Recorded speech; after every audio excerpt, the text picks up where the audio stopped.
So since they've discovered the remains of Brian Laundrie, I thought this was a good opportunity to talk about some of the myths around narcissists.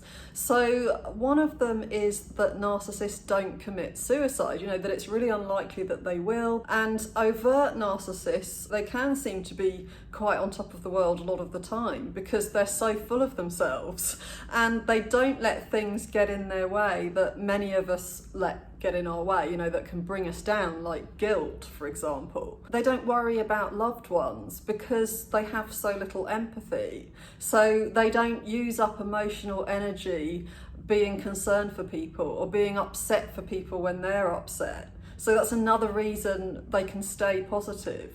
They're so deluded about how great they are that that when they get just a tiny bit of validation, they can blow that up in their heads. So they can exaggerate it, they can think of it as more than it is, and they can think that there's evidence that they're even better than they thought they were.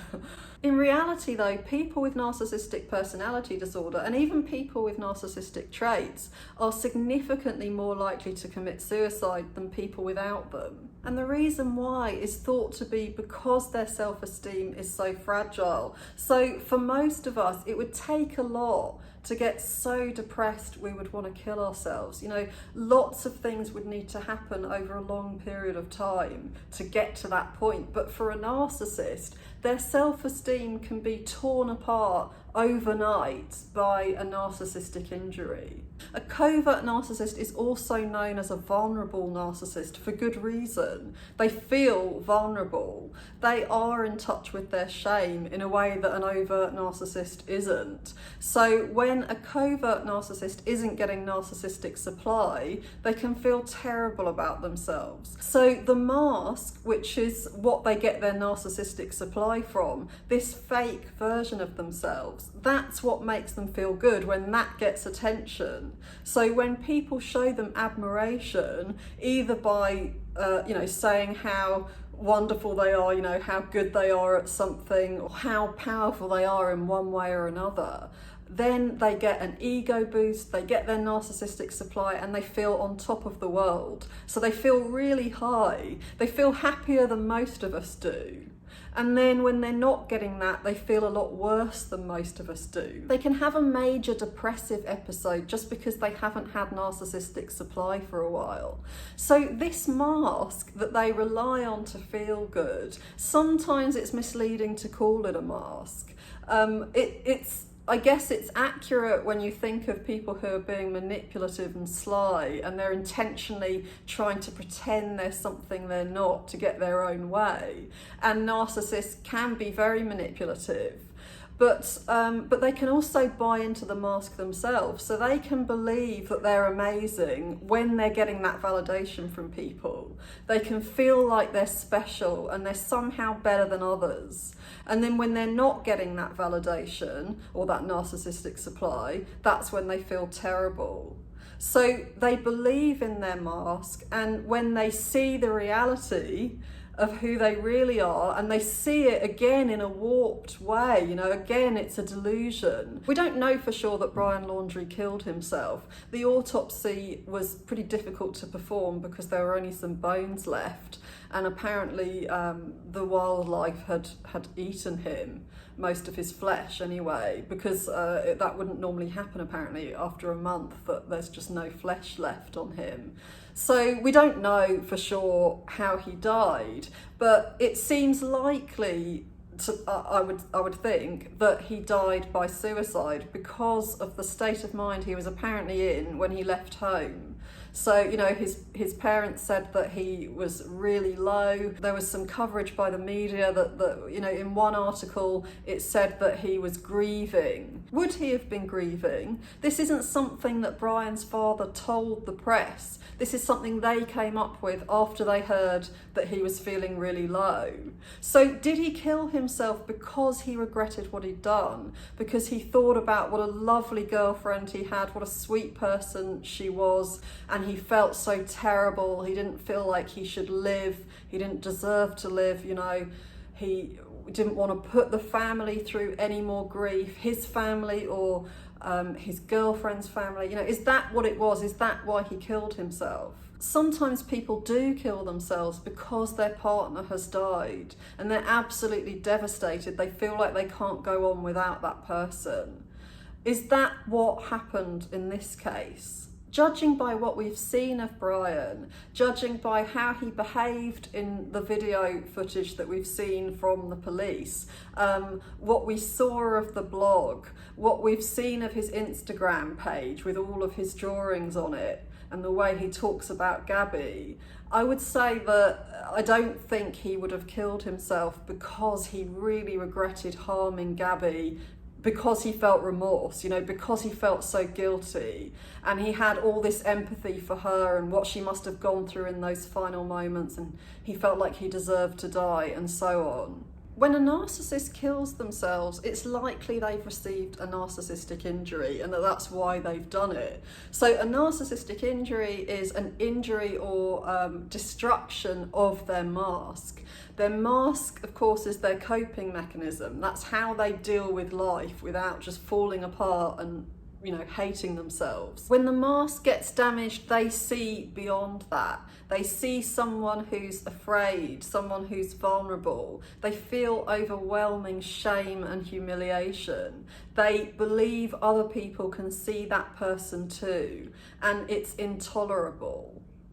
And committing suicide gives them what they feel like they need. So in a really strange sort of ironic way, they can get narcissistic supply from killing themselves because they're doing something that most of us consider really scary, something that we'd be afraid to do, and they believe they're going to master it, they're going to actually kill themselves. So they can get supply from feeling like they are the special person who's above most people. So that's again about their ego. Even though they're actually going to be dead, their ego is the only thing they have, and that is what they live for. So it still matters right up to the end. So if Brian Laundrie killed himself, I think the reason he would have done it would have been to preserve his mask. This makes me think about how, you know, when you try to get through to a narcissist, when you really try to explain something, if you know what they're doing, you kind of understand that they're doing something because of their ego, and they're not really seeing the reality. They're not understanding that because they're doing this, they're hurting you, and actually things could be so much easier if you could just all, you know, both talk it through and both be honest. And it can feel like an impossible discussion that goes nowhere, and that's because the narcissist will always put their ego first. That's all that matters.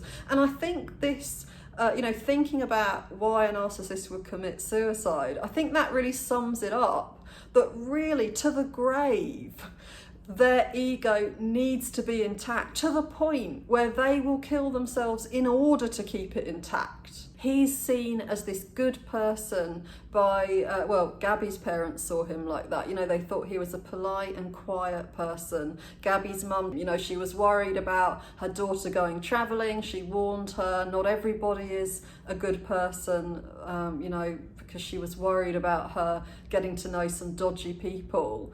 And but she trusted Brian with her, and she thought she would be safe with Brian. So, and her dad said he saw no red flags with Brian. So these people thought he was a good person. The police, they thought he was a good person. Even after they'd been told he was seen hitting her, even after Gabby's explained how he grabbed her face, and she's talked through the story of how he locked her out of her own van, they still think he's a good person because his mask was good enough to convince all these people.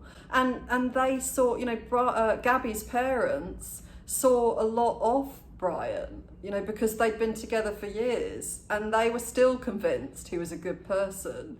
So presumably most people he came into contact with believed in his mask.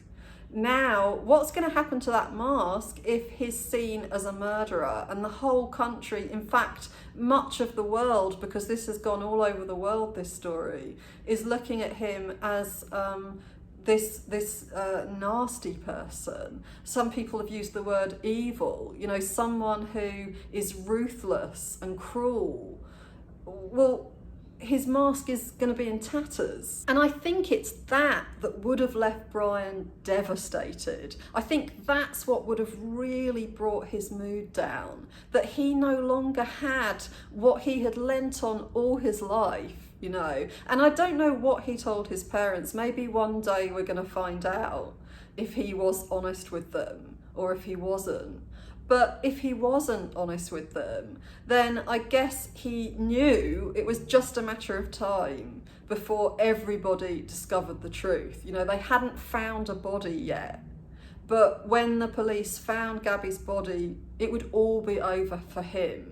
You know, that mask would fall apart. I don't think Brian is as deluded as some of those serial killers we see documentaries about, who are convinced that their mask will always fool people. That, you know, and not only will it fool people, but they believe in it themselves so much. They believe it is who they are, that they are invincible, that they are all powerful, and they will never get caught because they're just so convincing. So what's going on with those people is that they believe in their ability to manipulate, but not just that. They themselves believe that they are so incredible and so much better than anyone else that there's no way that any there's no way that any policeman or detective or FBI agent or CIA, or depending on what country they're in, you know, that they're convinced that their brain will always be better, you know, or their powers of manipulation, or that you know, they're using magical thinking. So even if they don't think they're the most intelligent, they think that they just have this power to always come through and to always win. So those people, you know, they don't have a narcissistic injury at that time, you know, because they're so convinced in this power. Whereas for Brian, it's different. I think Brian was a lot more fragile. And so I think that he didn't believe that he could come through with his reputation intact, you know, that people would still believe him to be this very, very good, sincere person. That was all he had.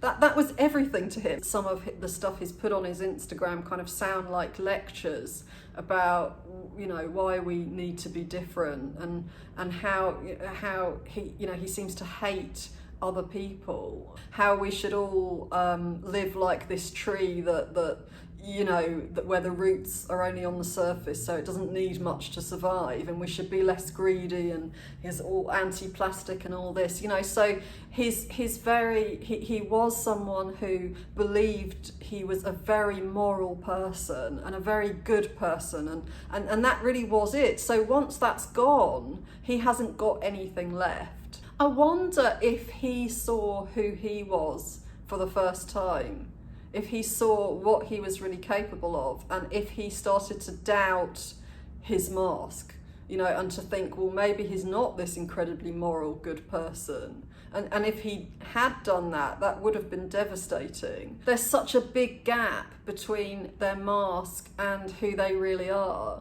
And so when they believe in the mask, so in Brian's case, when he believed he's this really good person who's very moral and for that reason above other people, you know, someone who can teach other people to be better people. When he's killed somebody, well, that goes against all of this. That's not the person he, you know, he wants everyone to see, and it's not the person that I think he thinks he is. So I think when he saw this real self, when he saw this rage that I imagine was the reason that Gabby died, that he may have felt like he had to eradicate himself because he is not this perfect person he thought he was. And a narcissist is so black and white, you know. So if he's not perfect, then he's nothing, he's nobody.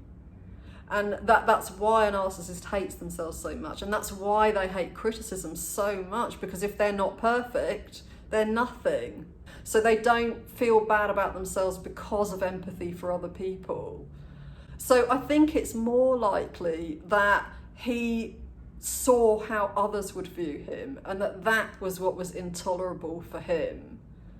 And, you know, we've also got the fact that he went on a camping trip and according to his sister, if she's to be believed, he acted normal, like everything was fine. We know that he used Gabby's credit card to get home. He spent $1,000. So that kind of, I think that shows a lack of remorse, you know, a lack of guilt. It doesn't show any empathy for the person he's just murdered. It shows no respect for her. But I do think he had doubts that anyone would ever believe his good guy image again after he'd done this. So it could have been that that's why he did it. Or it could have been to try to preserve this person that he wanted everyone to see him as. And I think that it's possible that both of those things were happening at the same time. If he killed himself in the eyes of the world because he was so devastated at what he'd done, he couldn't live with himself, if that's what people thought, well then he's saved that image. You know, then people can think, oh right, okay,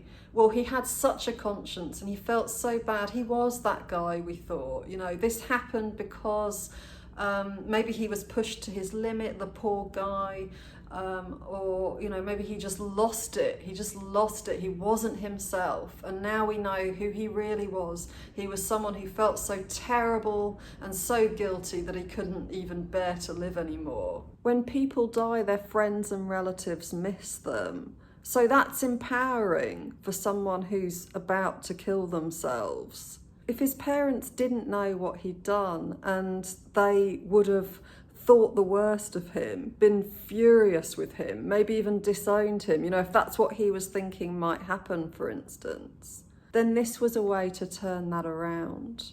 You can't speak ill of the dead after all.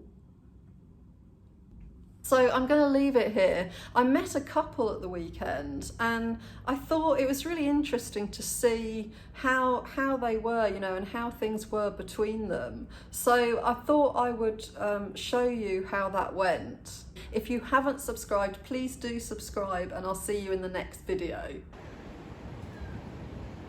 Are you having a nice Sunday afternoon, guys? I hope you haven't had an argument. You're not looking at each other, are you? You seem to be avoiding eye contact.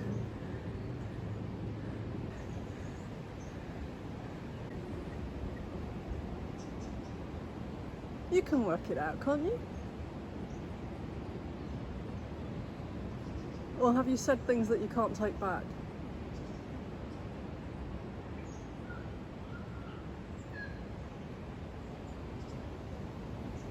Has one of you been nasty? Well, I like the way that neither of you are pointing to the other one. That's quite respectful, isn't it? Now, why doesn't one of you just make the move, break the ice, swallow your pride, and start a conversation?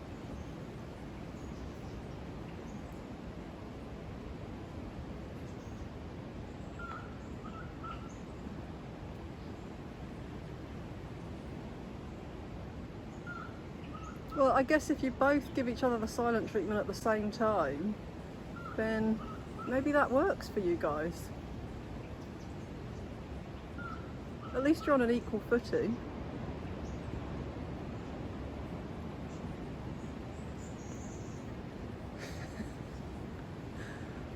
I'm glad you've been listening so intently. Has it been helpful?